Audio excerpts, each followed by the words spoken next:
చేశారు కదా అందుకోసమని. అందరికి నమస్కారం అండి. ఇక్కడికి వచ్చిన ముఖ్యంగా అల్లబృంద్ గారికి థ్యాంక్స్ చెప్తూ ఈ మిత్రమండలి గురించి చెప్పాలంటే ముందు డైరెక్టర్ నా ఫ్రెండ్ అండి విజయ్ నా ఫ్రెండ్.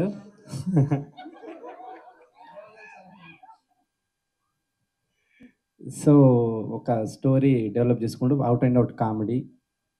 డెఫినెట్గా ఇది డైలాగ్ రైటింగ్ అని చాలా క్రేజీగా ఉంటుంది రైటింగ్. డెఫినెట్గా మీరు ఫస్ట్ నుంచి లాస్ట్ వరకు థియేటర్లో ఎంజాయ్ చేస్తూనే ఉంటారు. సో ఈ సినిమా నేను కూడా చూద్దామని వెయిట్ చేస్తా ఉన్నా థియేటర్లో. All the best.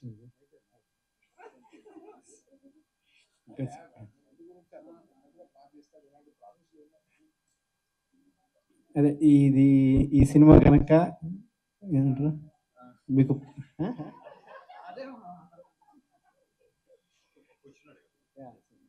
ఈసారి ఐపీఎల్ గెలుస్తుందండి ఇండియా.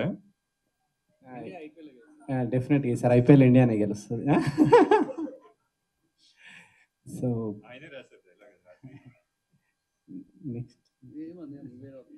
నెక్స్ట్ ఇట్లాంటి చిన్న సినిమాకి అవకాశం ఇస్తున్న బన్నివాస్ గారికి ముందుగా థ్యాంక్స్ చెప్పాలి. ఇట్లాంటి రైటర్లను డైరెక్టర్లను ఎంకరేజ్.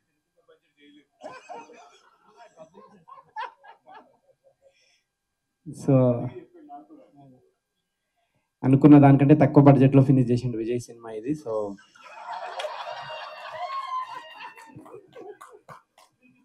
సగం బడ్జెట్లోనే సినిమా ఫినిష్ అయిందండి. సో అంత డెడికేటెడ్ డైరెక్టర్ తను. సో బన్నివాస్ గారు full happy. So next SKN గారు నెక్స్ట్ మీ స్పీచ్ కోసం వెయిటింగ్ నేను. మీకు కూడా ఒక క్వశ్చన్ ఉంది.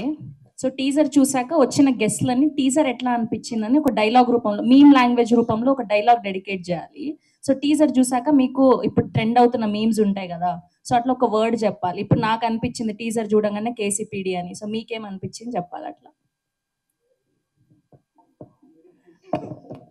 అమ్మనే మీమ్స్ క్రియేట్ చేస్తాడు, అర్థమవుతుంది కాదు, ఆయన మైక్ కింద పెట్టేసి నేను మీమ్స్ ఫాలో అవ్వనని చెప్తున్నా. సరే మీమ్స్ ఫాలో అవ్వకపోయినా మన ట్రెండీ డైలాగ్స్ ఉంటాయి కదా మన హీరోస్వి. సో అట్లా టీజర్ చూసాక మీకు ఏ డైలాగ్ డెడికేట్ చేయాలనిపించిందో అది చెప్పండి. ఒకసారి ఇప్పుడు దాంట్లో ఏం చిల్లర కాలరా మీరా? సరే అదే గట్టిగా చెప్పండి పోనీ. స్పీచ్ ఫినిష్ చేసేసా. నెక్స్ట్ భాను గారికి, కళ్యాణ్ గారికి, నిన్ననే కలిసిన కొత్త ప్రొడ్యూసర్ మీకండి, మీకు మీ అందరికీ ఈ సినిమా పెద్ద హిట్ కావాలని కోరుకుంటున్నాను నేను. తర్వాత ఈ ఆర్టిస్ట్ విషయానికి వస్తే దర్శి డిఫరెంట్ సినిమాలు చేస్తూ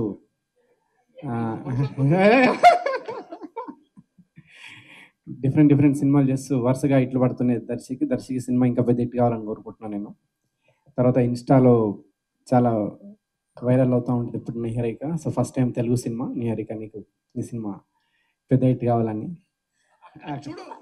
ఇటు తిరిగి లైట్ గా షై ఫీల్ అవుతున్నారేంటి అమ్మాయి పేరు చెప్పి? సో అదండి, ఈ సినిమా మీరు డెఫినెట్గా థియేటర్కి వచ్చి ఎంజాయ్ చేయాలని కోరుకుంటున్నాను. Thank you. చాలా పెద్ద స్పీచ్ ఇది నాది. రాగమయూర్ చెప్పట్లేదా రాగమయూర్ గారి గురించి, ప్రసాద్ బెహ్రా గారి గురించి? పేర్లు మర్చిపోయారు. నెక్స్ట్ రాగమయూరు, తర్వాత విష్ణువోయ్, వీళ్ళందరికీ, ప్రసాద్ బెహ్రా, వీళ్ళందరికీ ఈ సినిమా ఇంకొక హిట్ పడాలని కోరుకుంటున్నాను. థ్యాంక్ యూ అనుదీప్ గారు. Thank you so much. Thank you for